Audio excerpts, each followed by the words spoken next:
Sujet numéro 2. C'est quoi la politique? Question du jour. La politique pourrait se définir selon plusieurs angles et sous divers aspects. Point ou aspect numéro 1. L'éveil de conscience sur les enjeux politiques. Depuis un moment et chaque fois, quand nous sommes ciblés en parabole ou directement par l'opposition sur des sujets qui ébranlent les valeurs de la collectivité nationale, notre réponse est quasi silencieuse et emprunte souvent au registre de mendiants en silence. Or, quiconque mendie en silence meurt de faim en silence. À attaque politique, riposte politique, cela n'entache en rien la marche vers l'objectif recherché.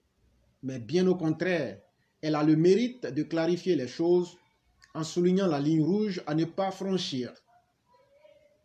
Aspect numéro 2. L'importance de la création en politique.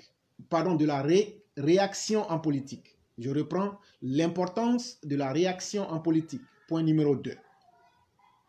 Le représentant du PPACI, Kone Katina, en a justement donné la preuve en s'indignant des propos de Mme Anne Ouloto, selon lesquels, je cite, Gbagbo n'est pas belliqueux. Il a été blanchi par la CPI. Les belliqueux sont à rechercher ailleurs. Un jour, nous allons les trouver. L'analyse de sa réaction n'est pas mon sujet, mais c'est sa posture d'homme politique qui a réagi suite à une attaque qui m'intéresse. Plus d'une fois, les mêmes opposants opposent un hymne de division au vaste chantier en construction de la cohésion sociale et de la paix proposé par le gouvernement sans qu'il n'y ait de réaction officielle de notre part. Pourtant, nous nous devons de défendre ces valeurs parce qu'elles constituent le socle du programme de développement économique et social du président Alassane Ouattara. Nul besoin de rappeler qu'avoir le courage de recadrer les choses selon ce qui doit être n'est point contraire au sens de la marche, mais c'est plutôt d'avoir eu le courage de se débarrasser des inexactitudes et des encombrements qui peuvent freiner sa progression, fixant par ailleurs un cadre qui garantisse la cohésion sociale. En d'autres termes, cette posture de recadrage consiste à utiliser notre instrument politique qu'est le RHDP pour nous protéger contre les mauvaises intentions des autres. Aspect numéro 3. Confrontation politique. La politique est un combat de tous les jours. Tous les espaces doivent être conquis et préservés. Elle intervient à la limite de la raison et du raisonnable, surtout lorsque des problèmes de société sont nés et qui n'échappent à la rationalité. La marche des opposants de tous bords laisse suffisamment de traces de potentiels conflits, tels que le laisser sans réagir pendant longtemps peut nous échapper en prenant la forme de lutte à tout jamais complexe. C'est avec culot que le président du comité d'organisation de la visite de Laurent Gbagbo à l'Ouest a défendu sur NCI le dimanche surpassé le contenu du discours déchirant de son leader, sans qu'il y ait un recours contre-offensif de la part du RHDP avec des arguments de causalité et de conséquence. L'avoir laissé seul, à l'aise sur un plateau de télé, me semble-t-il être une caution à la fabrication du mensonge contre la vérité, en laissant le sort des valeurs républicaines à la vindicte des gens sans limite. Aspect numéro 4 dont il faut tenir compte en politique. L'importance de la communication politique. Nous estimons, sans faire le diagnostic thérapeutique, qu'il soit essentiel de faire de la communication politique en étant beaucoup plus présent dans les débats sur les chaînes et bien d'autres espaces propices. Notion hautement importante, surtout dans un contexte comme le nôtre, où pour certains, tous les coups sont permis. L'avantage de ce type de communication dite politique est de nature polémique. Elle doit permettre au RHDP d'être présent dans les lieux d'affrontement idéologique ou de valorisation de nos actions, en donnant l'occasion non seulement de démontrer nos valeurs propres, mais aussi à discréditer nos valeurs par les arguments. À discréditer nos adversaires par des arguments concrets d'attaque et de défense. Aspect numéro 5, à prendre en compte en politique, les leviers de la communication politique.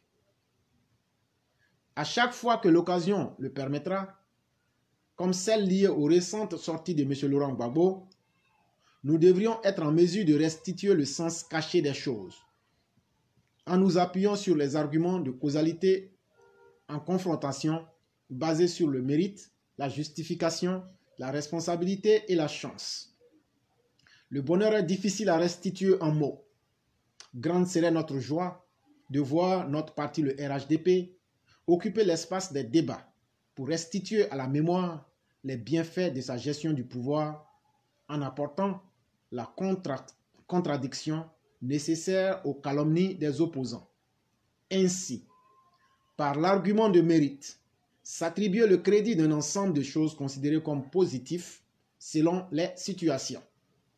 En exemple, en réponse au discours de M. Laurent Gbagbo à l'Ouest, on aurait dû apporter le démenti par la preuve de la visite d'État à l'Ouest du président Alassane Dramane Ouattara en avril 2012, où depuis jusqu'à ce jour, environ 750 milliards de francs CFA ont été investis dans le district des montagnes dont le Guémon fait partie, contrairement à Laurent Gbagbo qui les a fait tuer.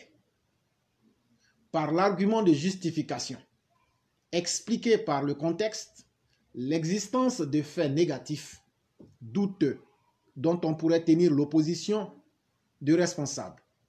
En exemple, la destruction des vies par les déchets toxiques, la destruction du système éducatif par la FESI, la gestion du pouvoir d'État par la rue sous le régime de Laurent Gbagbo, le gaspillage des ressources ou, si vous voulez, des deniers publics, où l'on a assisté à la disparition de plus de 9 000 milliards sous le régime de Laurent Gbagbo, l'instrumentalisation des mentalités au repli identitaire, le délit de faciès, etc., etc. Par l'argument de chance, refuser à un adversaire politique le mérite d'un état de choses positif en alléguant qu'il ait pu seulement bénéficier que de circonstances favorables. En exemple, sa tournée à l'Ouest a été possible en peu de temps grâce à l'état des routes réhabilité par le président Alassane Ouattara. La situation d'aubaine des revenus du PPTE n'a en rien profité à l'Ouest, si cher en apparence à M. Laurent Gbagbo. Par l'argument de responsabilité, reprocher à l'adversaire un ensemble de faits négatifs.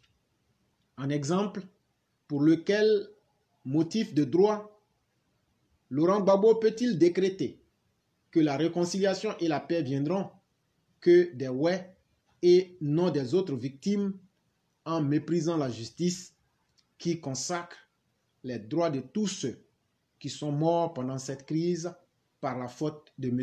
Laurent Gbagbo. Pour finir avec la conclusion, disons que le droit découle des lois.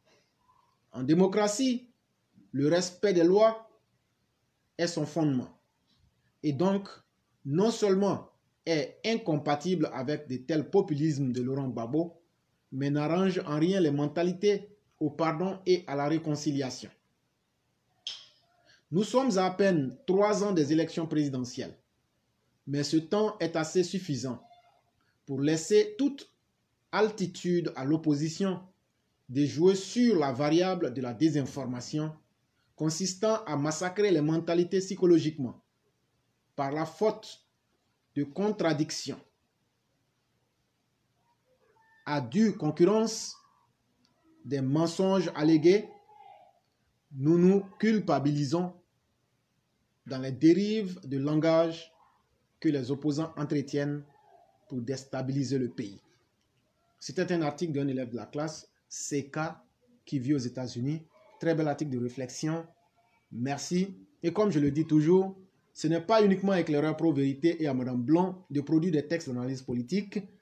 Quand ces textes sont bien élaborés et bien agencés et ont du contenu comme ce fut le cas aujourd'hui, nous prenons plaisir à les lire et c'est intéressant que tous les élèves de la classe qui peuvent ou qui veulent s'y mettent parce que ça participe aussi à la création même des richesses intellectuelles. Et le plus important pour nous, c'est de marquer notre temps avec notre capacité à réfléchir et à faire des propositions qui peuvent aider le pays à aller de l'avant. Et c'est pourquoi vous verrez que sur la plateforme Éclaireur Pro Vérité, tout ce que nous produisons vient de nous-mêmes, de nos propres capacités intellectuelles et sur divers aspects.